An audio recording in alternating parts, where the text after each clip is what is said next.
Assalamualaikum warahmatullahi wabarakatuh. Selamat datang di Kama Kata Mahasiswa.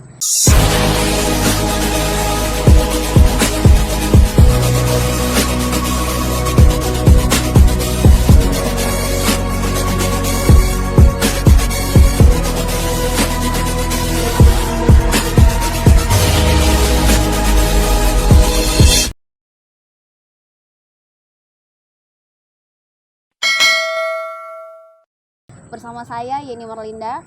Oke teman-teman, mudah-mudahan hari kalian hari ini penuh dengan semangat, penuh dengan senyuman, dan juga penuh kedamaian. Sesuai dengan tema kita pada hari ini adalah damai karena menghafal Al-Quran. Nah, jadi kita bakalan membahas seputar Hafiz Quran bersama narasumber kita, Bang Rudi Hartono. Selamat sore, Bang. Selamat sore, Kak. Gimana kabarnya?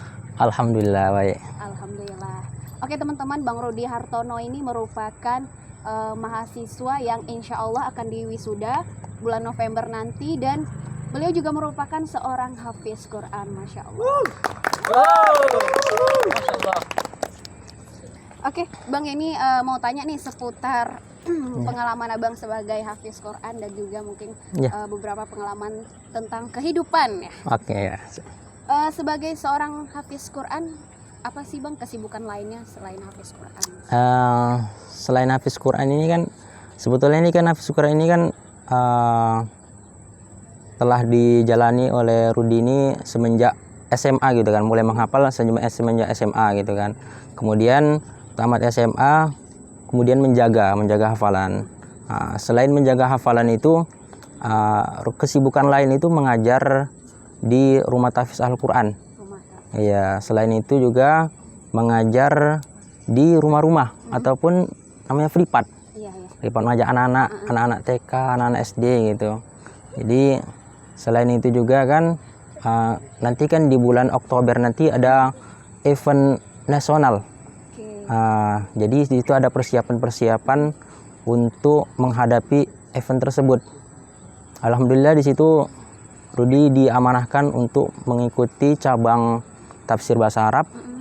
Kemarin baru melaksanakan TC namanya di hotel Pangeran City.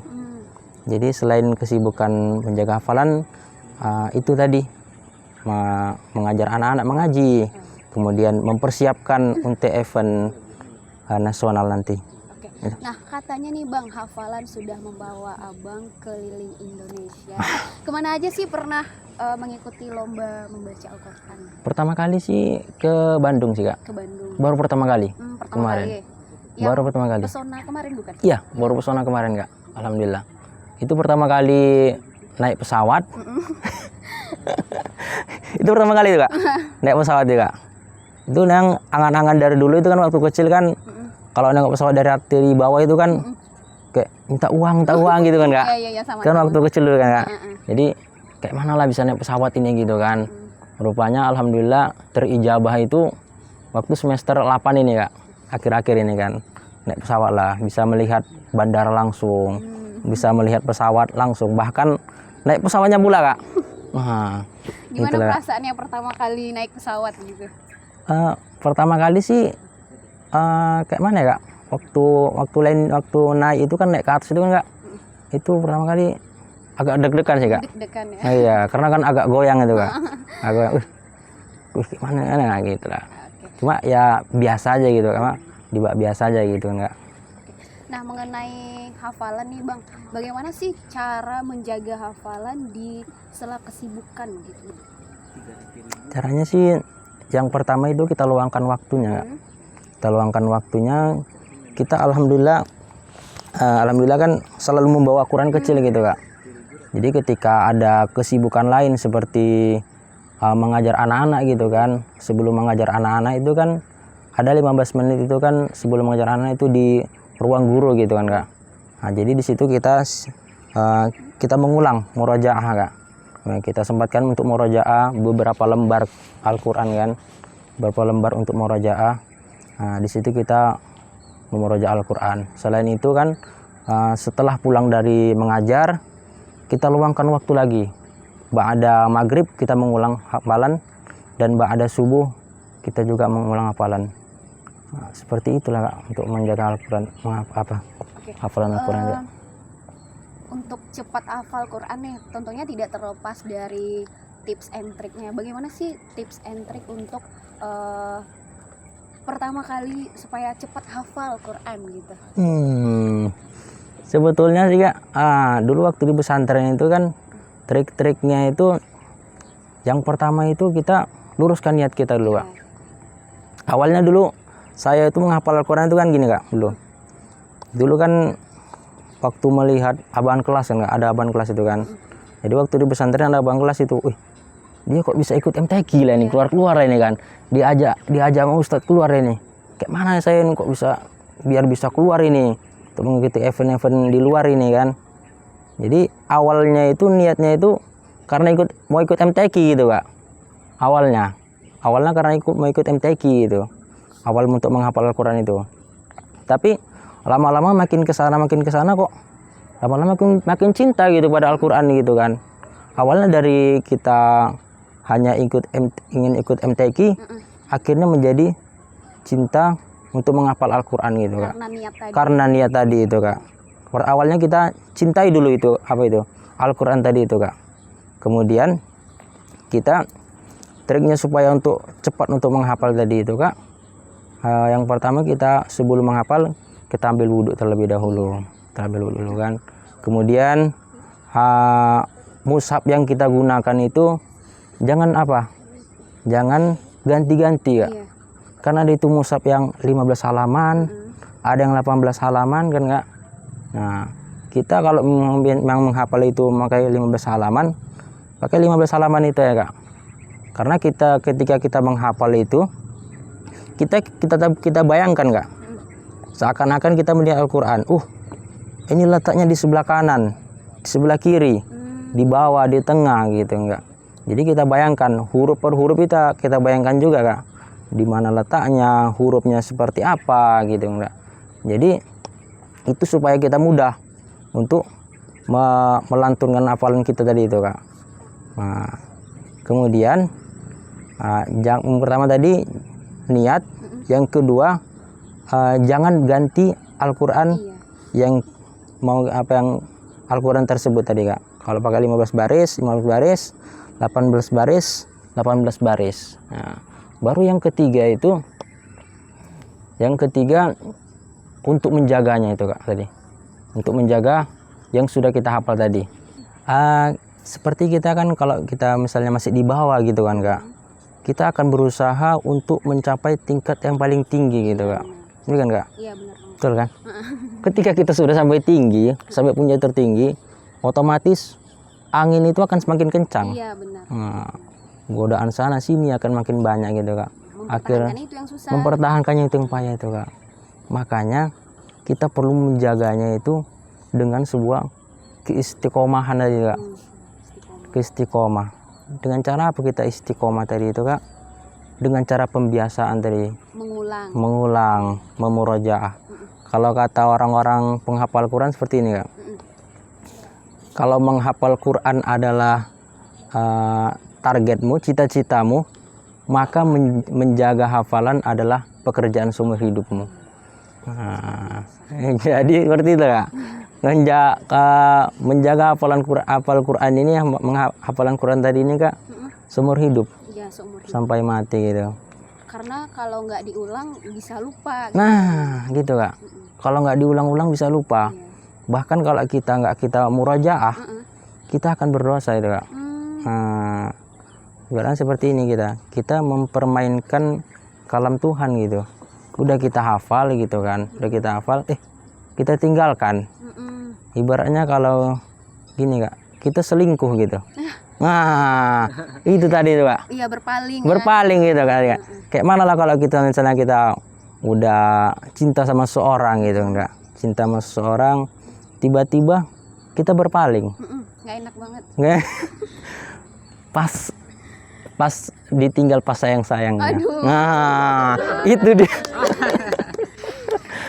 Itu otomatis kan Tuhan akan murka kepada kita. Iya benar. Iya enggak? Dan seperti itulah kalau misalnya perempuan, kalau misalnya kita tinggal pas sayang-sayangnya, perempuan itu akan apa juga kan kak, akan marah kan kak.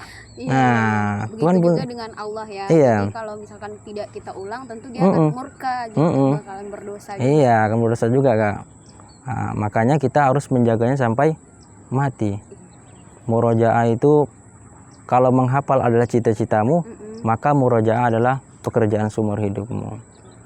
Nah, keistimewaan apa sih yang abang rasakan ketika menghafal Al-Quran? Keistimewanya sih, alhamdulillah banyak sih kak. Apa? Kita semakin dekat kepada Tuhan. Iya, itu pastinya ya. Iya, itu pastinya itu kak. Kayak seperti ini kak. Kata ulama terdahulu kan seperti ini kak. Kalau Anda ingin berbicara dengan Allah, maka sholatlah. Sholat. Kalau Allah ingin berbicara dengan Anda, maka bacalah Al-Quran. Al-Quran kan kak. Kan seperti itu kan kak. Nah, maka ketika kita membaca Al-Quran, seakan-akan Allah itu kan berbicara kepada kita gitu kak. Allah itu berbicara kepada kita.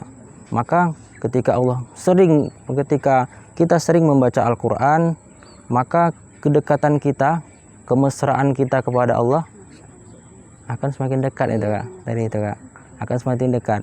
Seperti ini kak, seorang kekasih, seorang yang kita cintai. Kalau kita mencintai perempuan, nah, kalau perempuan itu banyak cerita sama kita, berarti perempuan itu Senang ya. senang sama kita. Berbagi. Nah, senang berbagi. Berarti ya, perempuan itu ada rasa. Rasa itu rasa cinta. Boleh jadi cinta itu karena cinta karena teman, boleh jadi cinta karena dianggap laki-laki itu pantas untuk menjadi imamnya gitu. Nah, kan seperti bisa mendengarkan apa yang bisa dirasakan. Begitu juga dengan kita membaca Al-Quran. Ketika itu membaca Al-Quran, maka semakin kita sering memurojaah Al-Quran, maka semakin kedekatan kita kepada Allah akan semakin dekat. Ya, karena Allah senang seperti kita mendengarkan apa yang Allah sampaikan. Itu adalah sebuah keistimewaan kak. Sebagaimana hadis Rasulullah kan, dari Anas kan kak. Inna lillahi ahlina minan nas. Qalu man hum ya Rasulullah. Sesungguhnya Allah itu memiliki keluarga di antara manusia. Sahabat bertanya, siapa itu ya Rasulullah?